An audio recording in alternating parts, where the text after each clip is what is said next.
Eventually, I stop struggling. I can't sense my body anymore, and I lose track of time and space.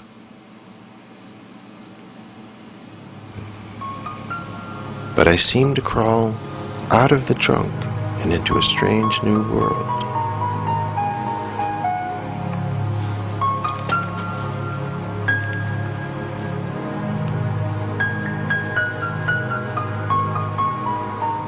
Am I mad?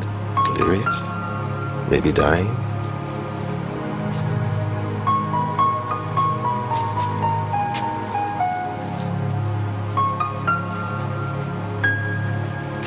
It's a drowned world, devoid of human life, except for a lone sailing ship anchored in the bay.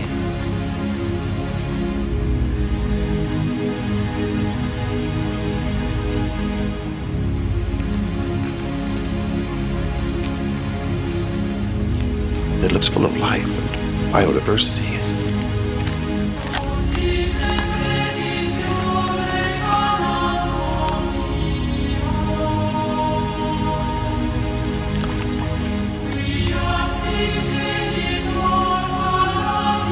Salt.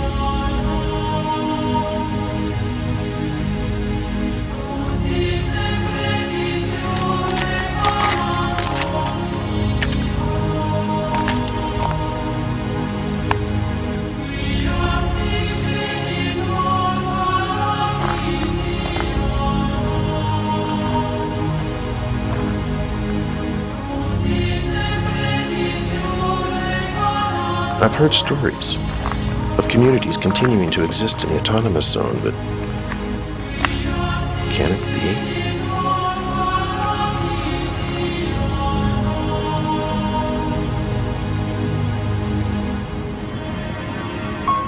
I decide to go aboard.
I'm not sure if I'm stealing it or if it's been left here for me, but I raise anchor and am underway.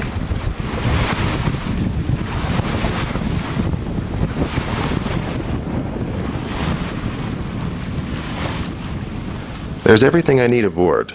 Sails, fuel, clothes, even 22 gallons of fresh water. Just like the trunk of the car.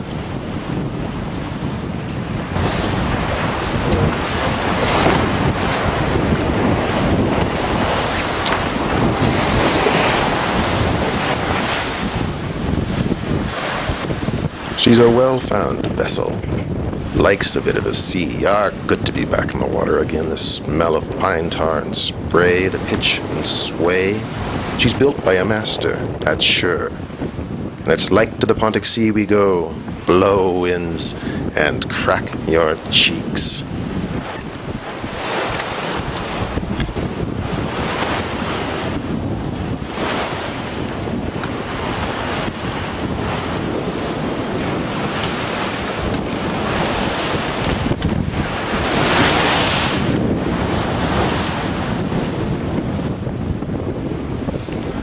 The wind backs steadily through the quarter to the beam.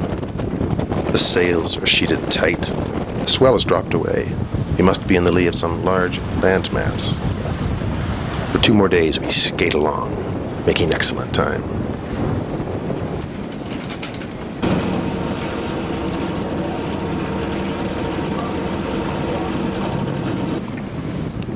But then the weather sours.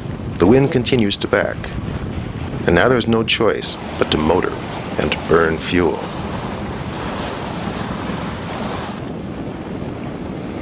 The water crisis is unresolved. Fuel is limited, the wind is contrary, direction and destination are unknown, all in a place that may not exist, and I might be dead already. Yes, you might say, vague apprehensions about what's over the horizon. Now that the initial euphoria of the voyage is wearing thin, blown with reckless violence, round about the pendant world, isn't that how it goes? Only the familiar and endless routine of shipboard living provides relief. The daily rounds of repeated and vaguely satisfying physical emotions, the coiling of ropes, and pulling of lines, and 1,000 small tasks, conditioning my body even as the constant attention to the vagaries of weather and sea condition my mind. My health improves. I've never felt better.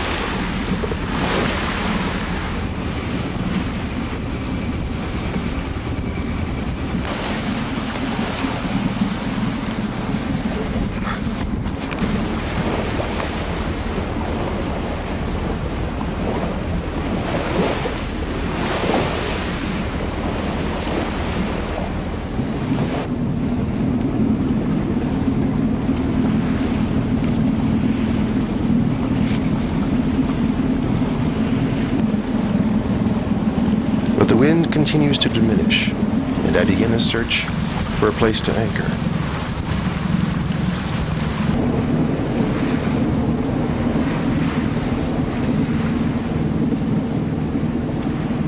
On and on I motor.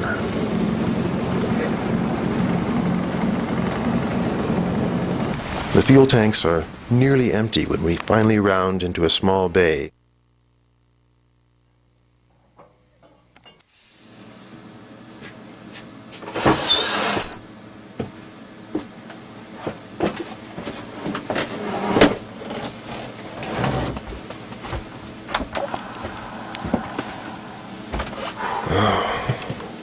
My ears ring from all the motoring. It feels like I haven't slept in days. The next morning there is no wind. So I wait.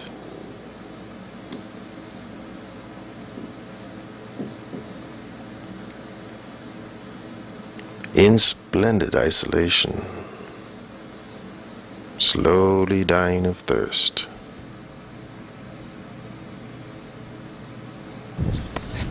Oh, death, my captain, it is time.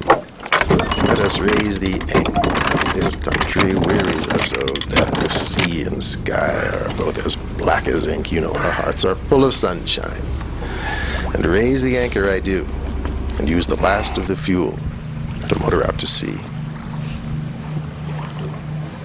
I raise the sails in light airs, hoping to catch a faint onshore, offshore, or any other passing breeze, but nothing doing as all grows more and more still.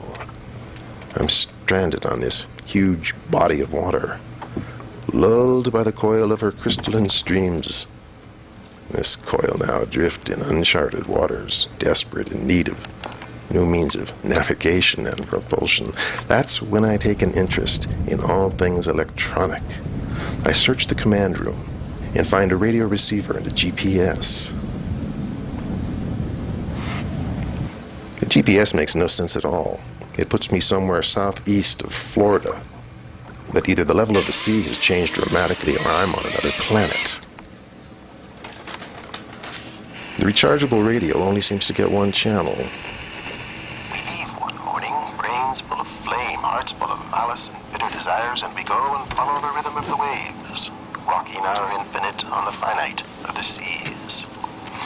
Some happy to escape a tainted country, others the horrors of their cradles, and a few astrologers drowned in the eyes of a woman, some tyrannical Circe of dangerous perfumes, so not to be transformed into animals. They get drunk on space and light and skies on fire, the biting ice, the sun that turns them copper slowly brown. More and more I turn to the radio for company. True travelers are they who depart for departing's sake. With hearts light as balloons, they never swerve from their destinies, saying continuously without knowing why, let us go on. Oh, marvelous travelers, what glorious stories we read in your eyes, as deep as the seas. Show us the caskets of your rich memories, those wonderful jewels of stars and stratosphere. We would travel without wind or sail, and so The wind dies altogether, and I drift far offshore, with no fuel and dwindling supplies, and only the radio now for company. Finally, I decide to abandon ship. There is no other hope. I set out a sea anchor and set off in the skiff.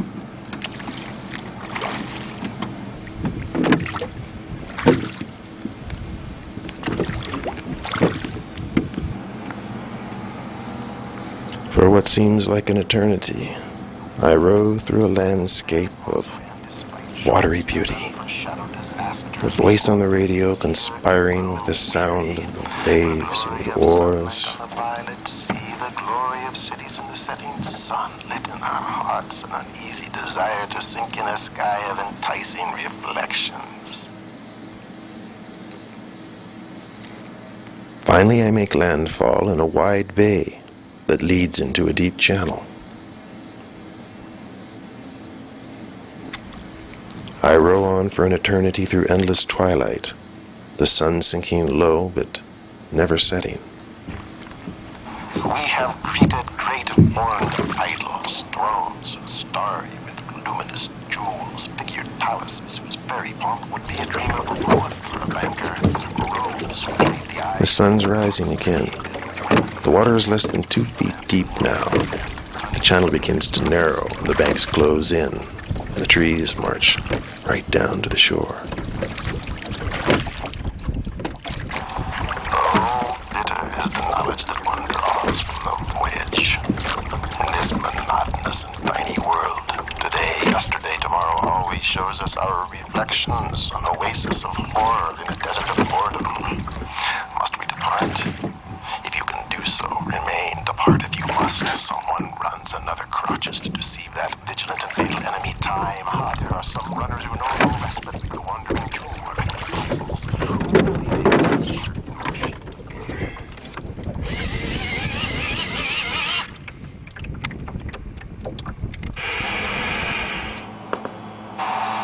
Welcome, traveler, to the autonomous zone. Do not be alarmed and do not adjust your set. Your progress is being monitored with interest. Our community's first priority is security, and as you arrive here by your own free will and as an uninvited guest, you must first submit to a series of tests before it is safe for you to proceed to Esmeraldas. This radio will be our link.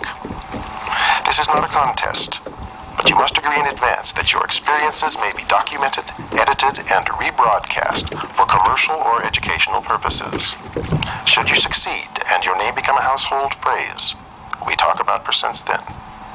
You may choose to return the way you came. Continuing now means the map is entirely in our hands, and you proceed at your own risk. And now we return you to your regular programming. Oh, Death, my captain, it is time. Let us raise the anchor. This country wearies us, oh Death. Let us make... I think to myself, what could be worse than being entombed in a trunk with 22 gallons of one's very own water? And I push ahead. Fire so burns our brains we would dive to the depths of the gulf. Heaven or hell,